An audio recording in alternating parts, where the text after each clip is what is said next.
என்ன ரோஸ் எப்படி இருக்கீங்க? சாப்பிட்டீங்களா? சாப்பிட்டாச்சு. என்ன சாப்பாடு? என்ன சாப்பாடு? சாம்பார் தான் ஜாஸ். சாம்பாருக்கு இவ்வளவு செழிப்பா சொல்றீங்க? ஹெல்த்தியான சாப்பாடு தானே? ஆமா, எப்ப பார்த்தாலும் சாம்பார். ஏதாவது சிக்கன் மட்டன்னா கொஞ்சம் நல்லா இருக்கும். சிக்கன் மட்டன்ல இருக்கிற சத்தை விட இதுல அதிகமா இருக்கு, உங்களுக்கு தெரியுமா? சொல்லுங்க பாப்போம், சத்தெல்லாம் என்னென்ன இருக்குன்னு. இப்ப நம்ம சைவ உணவு எடுத்துக்கிறதுனால நம்ம இதயம் ரொம்ப ஆரோக்கியமா இருக்கும். உயர் ரத்த அழுத்தம், அதாவது பிபி கண்ட்ரோலா இருக்கும். கொலஸ்ட்ராலை கண்ட்ரோல்ல வச்சுக்கிறோம். சர்க்கரை நோய்க்காரங்க இது சைவத்துல காய்கறி கீரைகள் அப்படின்னு சொல்லி அதிகமா எடுத்துக்கிட்டாங்கன்னா சர்க்கரை நோயையும் கண்ட்ரோல் பண்ணும். அதே மாதிரி டைப் 2 சர்க்கரை நோயும் கண்ட்ரோல் பண்ணும். டைப் 2 சர்க்கரை நோய் அது என்ன? அது இப்ப நார்மல் சர்க்கரை நோய் நம்ம டேப்லெட் போட்டு கண்ட்ரோல் பண்ணிக்கலாம். டைப் 2ன்ற சர்க்கரை நோய் இன்ஜெக்ஷன் போட்டாலும் குறையாது. ஸோ அப்போ நம்ம பழங்கள் சாப்பாடு மூலம் கண்ட்ரோல் பண்ணிக்கிட்டோம்னா அது நல்லாவே குறைஞ்சிரும். இப்போ செரிமான தன்மை இல்லாமல் நிறைய பேர் இருப்பாங்க. சாப்பிட்டும் எங்களுக்கு செரிக்கலைன்னு சொல்லி சோடா அது இதுன்னு குடிப்பாங்க. அதுக்கு பதிலாக இவங்க வெறும் பழங்கள் காய்கறிகள் முழு தானியங்கள் இதில் நார் சத்தும் அதிகமாக இருக்கு, இதை மட்டும் எடுத்துக்கிட்டாங்கன்னா செரிமான தன்மையும் சரியா போயிடும்.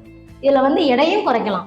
எடையும் குறைக்கலாமா? நான் கூட டயட்ல இருக்கேன் சொல்றீங்கன்னா குறைச்சிருவேன். கண்டிப்பா. இப்ப வெறும் காய்கறியை பொறுத்த வரைக்கும் நான்வெஜ்ல நிறைய கலோரி கொழுப்பு சத்து அதிகமா இருக்கு. ஸோ இதுல கொழுப்பு சத்தும் கம்மியா இருக்கு, கலோரியும் கம்மியா இருக்கு. அதனால நீங்க வெறும் காய்கறி பழங்கள் இப்படி சாப்பாடுல சாம்பார் முருங்கைக்காய் இப்படி எடுத்துக்கிட்டீங்கன்னா உங்க வெயிட்டே நீங்க கண்ட்ரோல் பண்ணி அழகாயிரலாம். இன்னும் அழகாயிரலாம். இப்போ அழகா இருக்கீங்களா, இன்னும் அழகாயிருவீங்க. ஸோ ஸ்ட்ரெஸ்ல இருப்பாங்க. அப்போ இந்த சாப்பாடை ஒரு வாழை இலையை போட்டு அவங்க மனசார சாப்பிட்டாங்கன்னா அது திருப்தியா இருக்கும். அவங்க மன அழுத்தமும் குறைஞ்சிடும். வாழை இலை போட்டு சாப்பிட்டா மனசெல்லாம் சரியாயிடும். ஆமா, அசைவத்தை விட நீங்க நல்லா கவனிச்சு பாருங்க. சைவத்துல இலைய வச்சு சைவத்துக்குன்னு உரிய பொருள் ஒரு 10 பொருளுக்கு மேல வச்சு சாப்பிட்டாங்கன்னா உங்களுக்கு மன திருப்தியா இருக்கும். அதே மாதிரி இதுல ஊட்டச்சத்து அதிகமா இருக்கும். உங்களுக்கு தெரியுமா ரோஸ்? என்னென்ன சத்து ஜாஸ் சொல்லுங்க பாப்போம். இதுல potassium magnesium vitamin A C E இதுல அதிகமா இருக்கு. அதனால இதை யாருமே அவாய்ட் பண்ணாதீங்க. இதை நீங்க கண்ட்ரோலா காய்கறி பழங்கள் எல்லாமே எடுத்துக்கிட்டீங்கன்னா இருக்கிற அழகை விட இன்னும் கொஞ்சம் அழகாயிருவீங்க, பளபளப்பாயிருவீங்க.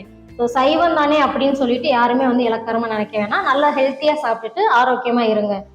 சைவம் எடுத்தனாலதான் இவங்க ரொம்ப பலபலன்னு இருக்காங்க, பாத்துக்கோங்க. என்னேன்னு இல்லை, நீங்களும் எடுத்தாலும் இன்னும் பலபலன்னு ஆயிடுவீங்க. ஸோ எங்க 1 மினிட் வீடியோவை நீங்க சப்ஸ்கிரைப் பண்ணிக்கோங்க. லைக் பண்ணுங்க, ஷேர் பண்ணுங்க, கமெண்ட் பண்ணுங்க. தேங்க்யூ.